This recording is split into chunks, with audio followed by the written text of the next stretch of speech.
palais impérial de Rome. Valentinien, ma destinée est cruelle. Moi, empereur d'Occident, dépends entièrement d'Essius, fantoldéen, qui peut de se débarrasser de moi à chaque instant.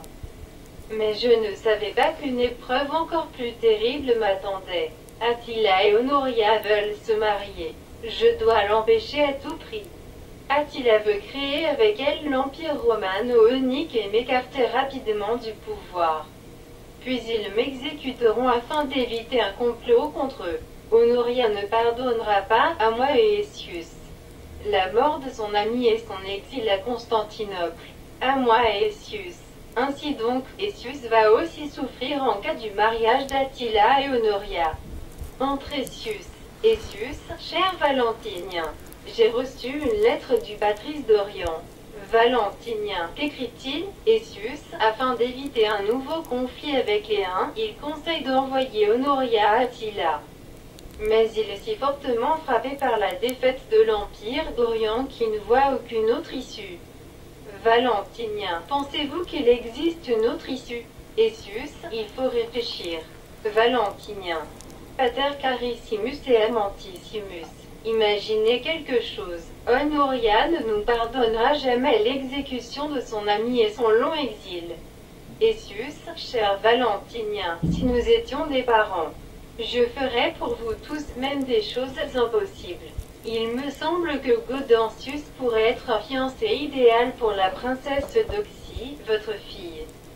Valentinien, mais elle est trop jeune. Essius, nous les fiancerons maintenant et les marierons dans 2 années. Valentinien, jurez-vous de sauver alors ma famille?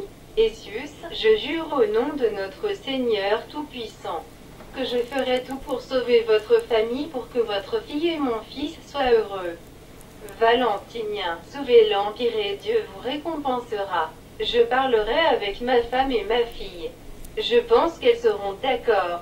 Valentinien part. Essius, je sais qu'en violant mes 2 serments solennels, en me montrant l'adversaire du mariage d'Attila avec Honoria, je deviens le plus grand ennemi de mon ancien ami.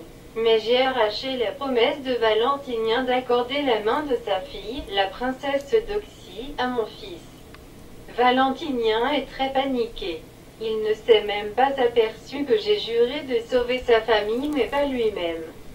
C'est pourquoi bientôt après le mariage avec Eudoxie, mon Gaudensius deviendra l'empereur d'Occident.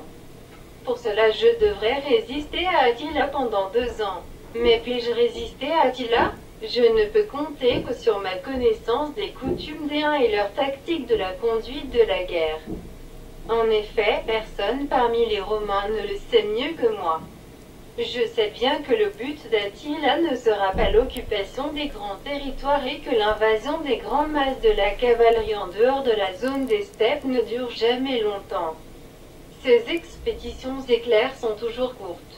Elles ne durent pas plus de 4 ou 5 mois car les chevaux ne peuvent pas supporter plus d'efforts et doivent revenir se reposer dans leur pâturage. Il faudra donc s'activer seulement quand Attila, 4 mois après le début de l'invasion, commencera le retrait de sa cavalerie. Il suffira alors de suivre discrètement les troupes partantes afin de créer l'illusion d'une offensive afin de crier ensuite victoire. Je sais combien comme Attila est économe de la vie de ses cavaliers. Il suffit donc que l'infanterie romaine puisse résister aux attaques de la cavalerie en se protégeant de grands boucliers. Heureusement, j'ai réussi à ce que ces légionnaires commencent à porter des casques et même des cuirasses comme jadis, avant l'époque de l'empereur Gratien. Quels grands efforts cela m'a demandé. Mais maintenant, il existe un espoir de supporter une bataille éventuelle avec la cavalerie, pressé de rentrer à la maison avec ses butins. Dans tous les cas, Attila mènera la guerre sans se presser comme il a fait la guerre pendant 5 ans contre l'Empire d'Orient. Terrorisé, Valentinien acceptera pendant la 2e ou la 3e année de la guerre le mariage de sa fille Eudoxie avec Gaudensius. D'ailleurs, Eudoxie est la petite fille de l'empereur Théodose. récemment décédé. L'Empire d'Orient est gouverné par le général Marcien, mari fictif de l'Auguste à Pulchérie, sœur de Théodose qui a prêté serment de ne pas porter atteinte à sa virginité. Que ne font les gens pour le pouvoir? Ainsi, ils n'auront jamais d'enfants et mon Gaudentius, devenu empereur d'Occident, pourrait un jour prétendre au diadème impérial de l'Empire romain d'Orient. Effectivement, ce jeu en vaut la chandelle. Alors je pourrais conclure un accord avec Attila et créer l'Empire romano-eunique de leur rêve où le rôle principal sera joué par les Romains. Par contre, si je favorise le mariage d'Attila avec Honoria, je serai probablement privé du pouvoir. Contre moi agiront non seulement Honoria, mais encore Oreste et Onégèse, deux ministres et amis proches d'Attila.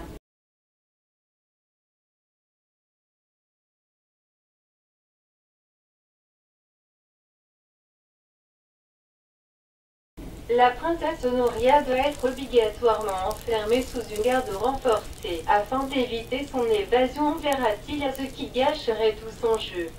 J'ai un vertige de ce plan.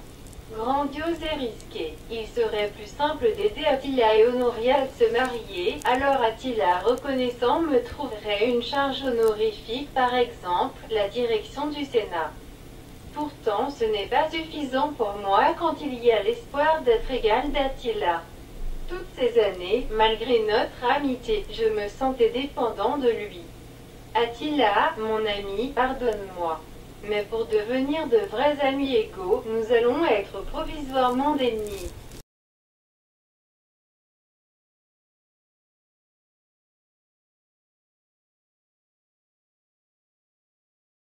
Men Батыс императоры Валентиния! Ғұндардың итаршы Таеци! Басвайлы кіріптарын.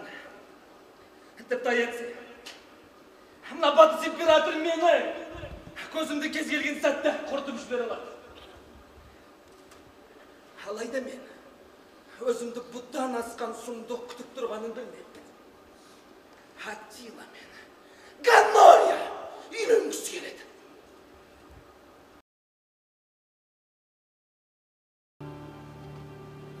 Аттиламен тең болуға мүмкіндік бар да.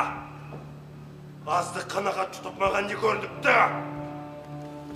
Осы уақытқа дейін дос болып келсек те мен өзімді тәуелді сезіндім, тәуелді! Гонория!